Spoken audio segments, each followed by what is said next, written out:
Hi everyone, I'm Barclay Loggie and welcome to another demo. I'm on a bit of an earring run at the moment, so it's another pair of earrings and I happen to be wearing them. Now, it might be a bit far away for you to see and I am not coming closer to that camera. It's not a pretty sight, so I will just take them out and bring the earrings a bit closer for you to have a look at. So it's a bezel technique again, and this time round we are going to be bezeling one of these beautiful 8.3mm chatons. This is my favorite color. I know I say favorite a lot, but this really is one of my favorites. It's a Pacific Opal. It's just stunning. And added to that, we are going to be using an equally pretty little glass drop that hangs from the earring. Of course, we'll be using loads of seed beads as well. So let's get going. As usual, we're going to have a quick look at all the materials we're going to be using. So I've already mentioned this beautiful chaton, 8.3mm and Pacific Opal. It has a foil backing, but you might have one that's just a glass all the way through, no problem. 8.3, the size is the important part. Then I've already mentioned this glass drop here. This is a 5 by 14mm and it's in smoke. But you could use anything to dangle from your earring. In fact, you don't even need to dangle anything from your earring. You could just have it as a plain round bezel. Then I've got my shepherd's hook. I have got these gorgeous little bicones. They are 3mm in size. And these are crystal Capri half coated. I will put in the description, I'll put a list of all the colors and the beads that I've used so that it's easy for you to have a look at.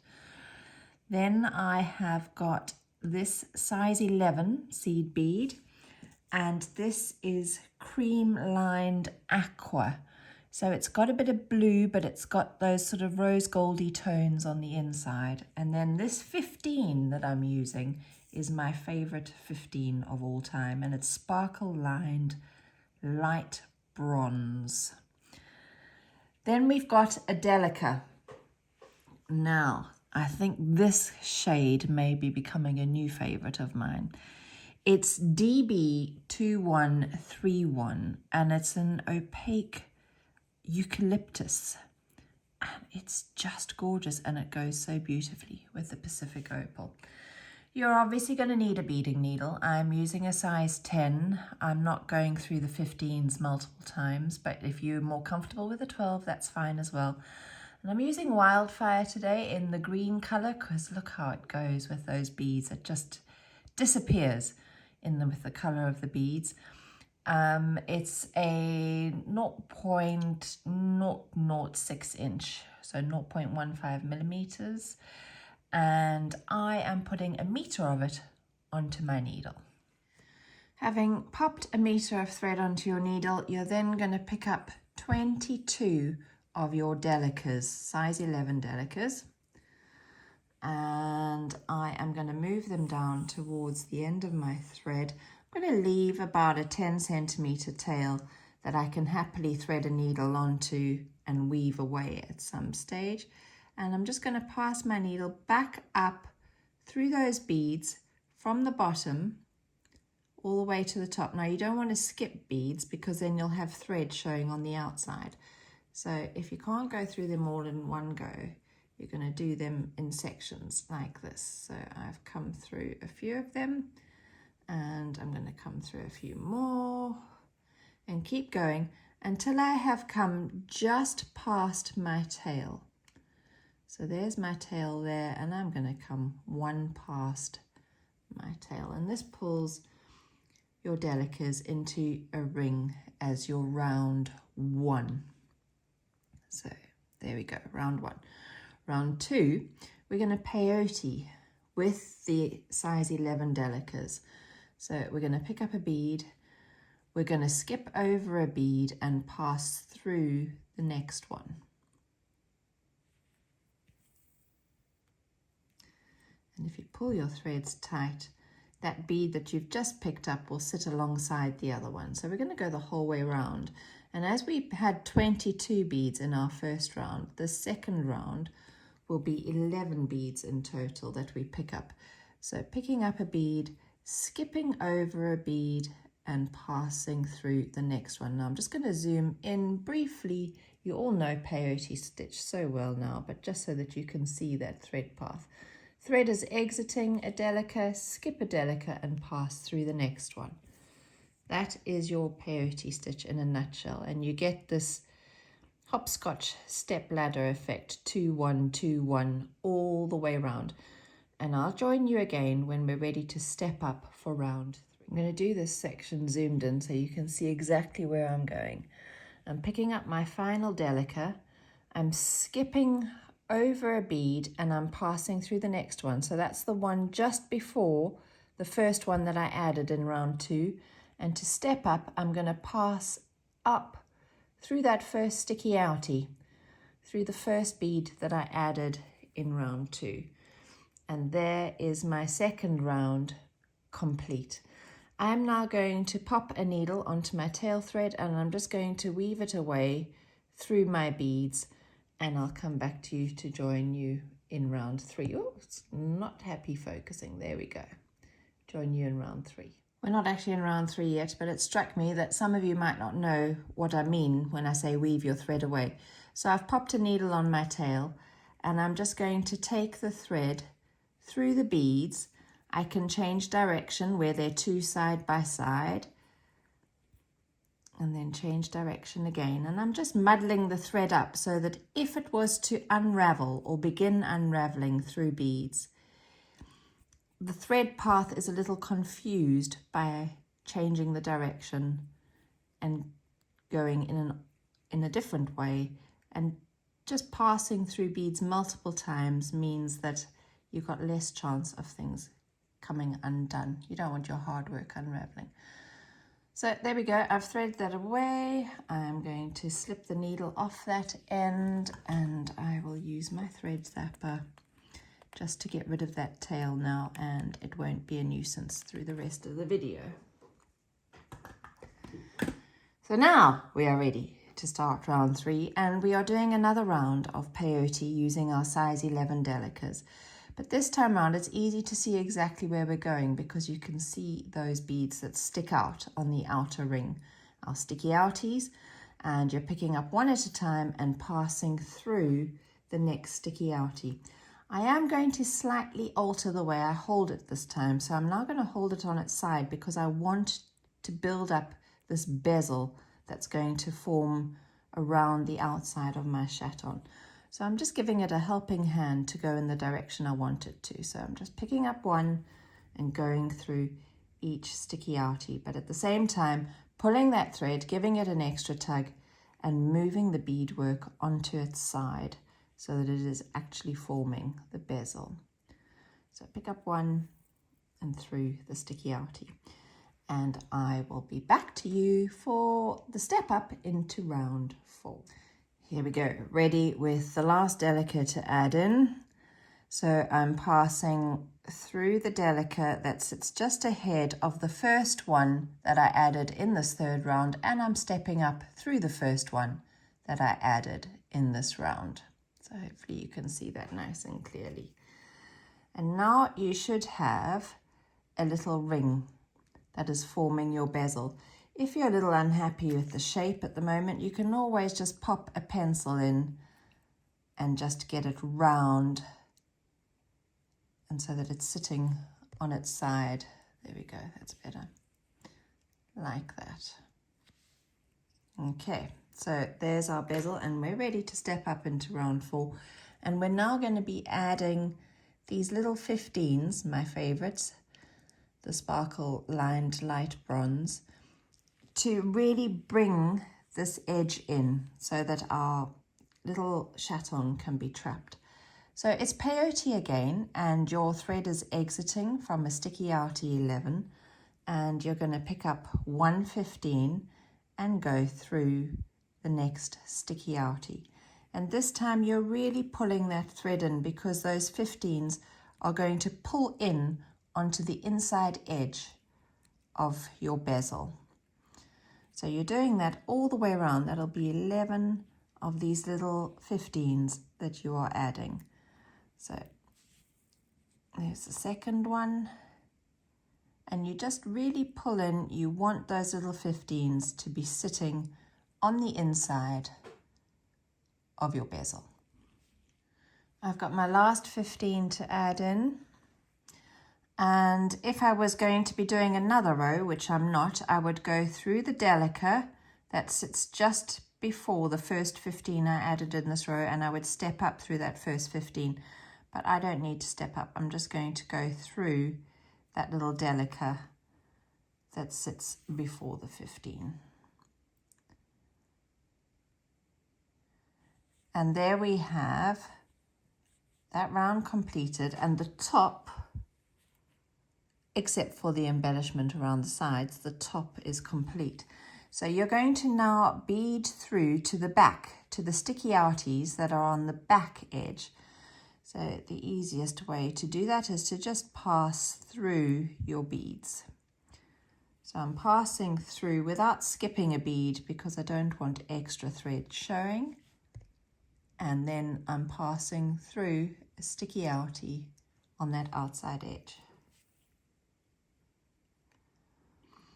And before you start beading your 15s on the back, you can pop your crystal in, or your chaton in. So I'm now putting it in right side facing the bead mat, and the back is facing me because that's the side that I am going to bezel now.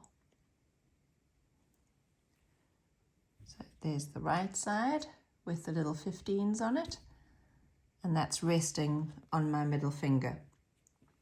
So I'm now going to start a row of 15s, and again I'm just going from sticky outie to sticky outie on the back, but I'm pulling in, so I'm pulling that bezel around the chaton and onto the back, and because I'm using 15s now, it's going to cinch that back in and make things a little securer and tighter so that the chaton has no chance of escaping. So you're going to add a row of 15s all the way around. I've got my last little 15 to add in this round, so I've picked one up and I'm just going to pass through the Delicas that sits just before that first 15 that I picked up in this round and pull my thread through tight. So I now have a nice secure chaton. If I give it a wiggle and a jiggle, that's not going anywhere. So the front, I'll polish off fingerprints later, and the back. And now it's time, let's just take this back out again, to do the embellishment around the side. Once we've completed that ring around the side, we'll add in the beautiful glass drop or a tassel or a pearl or whatever you might be adding as your drop, and I'll show you how to add in the ear wire as well. I'm going to show you exactly how I get to the starting point. So that's after adding in my last 15 on the back. That's where my thread is exiting. And I want to be exiting this row of Delicas. So not the row that sits between the 15s on the top, but the row below. So I'm just going to pass through my beads. That is exactly where I want to be exiting. So you can see the row that sits just below the 15s, but I'm the row below that. And we're going to start with the 3mm bicones. So I'm picking up one and I'm going across this gap here to the next one. That's all there is to it. And I'm just going to make sure that it's sitting snugly up against the bezel. I don't want this thread to twist. I want it to stay straight and to sit snugly. So pick up another 3mm crystal and you're going to go across that gap to the next Delicas. And you're going to do that the whole way around, making sure that each time the crystal is sitting flush with your bezel. And I'll meet you back at the start again. I've got one more to add in, and I'm passing through the Delicas that sits just before the first crystal that I added. Make sure it's sitting flat, And I'm going to step up through that first 3mm crystal. Now, you might notice that some of them are sitting slightly on their side. So to get them to sit completely flush, this is where we're going to add in the size 11 seed beads. In between each crystal, we're going to add in one of these seed beads, and that will just help to hold them all in place. So one at a time, 1 11, and you're just going to pass straight through the next crystal. And another 11. And straight through the next crystal. So you're going to do that all the way around, and then it'll be time to add our drop. So I've added in my last size 11 seed bead. Now, it doesn't take a rocket scientist to work out that we don't have an even number of crystals around the outside. We have 11. It's an odd number. So to make it symmetrical, in other words, to make where we add our drop and where we add our ear wire to be exactly opposite each other, we're going to be adding the drop off a size 11 seed bead, and we're going to be adding the ear wire off the crystal opposite. So you can see on the one that I've made, the drop is fixed, or the connection point is a size 11, and the ear wire, the connection point, is the crystal on the other side. So I'm going to pass through that little 11 at the base there where I am. And I'm going to use size 15s to add in my drop and my shepherd's hook actually. And I'm going to pick up 3. 1, 2, 3 of my 15s. There they are on my needle. And I'm going to let them drop down to that size 11 seed bead. I'm then going to come through my drop from the back to the front, through that connection loop from the back to the front. And I'm then going to pass my needle up through the 2 15s that are closest to the drop.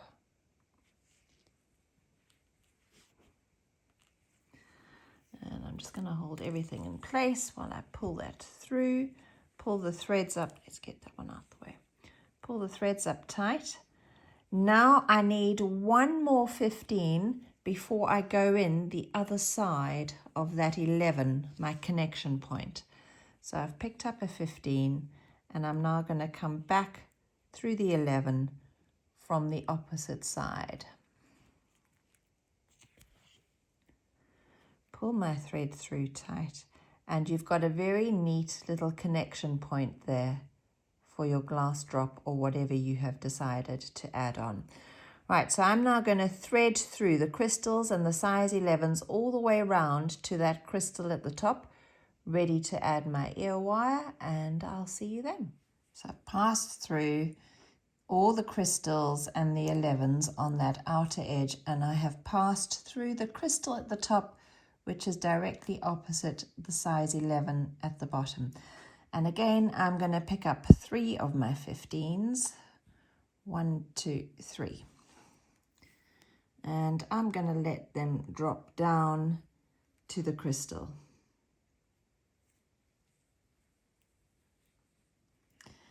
Now, ordinarily, you would pick up your shepherd's hook and pass through the loop. This is an open loop, so the chances are my thread is going to come out. But if you've got a more closed loop, you would pass up through your ear wire like that. And then you're going to pass back through the first 15, just one that's closest to the ear wire. And you're going to pull your thread through. And I'm just going to make sure my ear wire is on there. There we go. And now I need 2 15s to come down the other side of my crystal. So let's put that there. Just hold that out the way. And I'm going to pass back through that 3mm crystal from the opposite side. So my thread originally was coming out the left-hand side of it. I picked up my 3 15s, went through the shepherd's hook, came back through the 15 closest to the shepherd's hook, Then picked up 2 more 15s. And I will just get the thread out of the way so you can see now. If I zoom in, you've got a neat little connection point up at the top there for your shepherd's hook. It doesn't quite match the way we attached the drop because we came back through 2 15s on the drop, and at the top we only came through 1, but we had a bigger bead to pass through. The crystal is bigger than the size 11 seed bead. All that's left to do is to pass through your beads, finish off your thread securely with something like a surgeon's knot. I'm going to pass through a few beads and then I'll show you the surgeon's knot. So I've come around the side a little and I'm going to finish off with a surgeon's knot. So for this, I'm going to take my needle under the thread bridge that is between the size 11 and the crystal. And I'm going to form a loop with my thread and pass the needle through that loop. That is a half hitch, not a surgeon's knot, a double half hitch. Sorry, I'm on another planet right now. That's the half hitch. And to make it a double, we're going to do it a second time. So come under the thread bridge, form a loop, pass your needle through that loop, and pull your thread tight. That's another half. You've done it twice, that's a double. And now I'm going to just pass through the next crystal. That'll pull that double half hitch knot that I've just tied inside the crystal so that when I snip off my thread, I am not in danger of slicing through the knot that I've just tied. So there we go. We've got 1. Let's zoom back out again. And we've got 2. I think this is a really delicate size, this 8.3 millimeter chaton. And I love the little added bit of extra sparkle. Thank you for bearing with me. And I hope you've enjoyed the tutorial. If you have any questions, as always, just pop them in the comments and I will get round to answering them. Sometimes it takes me a couple of days, but I do get there and I do answer them. And as always, if you've enjoyed today, please hit that subscribe button. Subscribe is the wrong word. A subscription you pay for. On this, it's subscribing to a YouTube channel is not you paying for it. It just means that if you've enjoyed or you enjoy the work I do, the next time you log on to YouTube, you'll be notified if I have uploaded something new. That's all there is to it. There is no exchange of money involved. So thanks again for your time and I'll see you soon. Bye.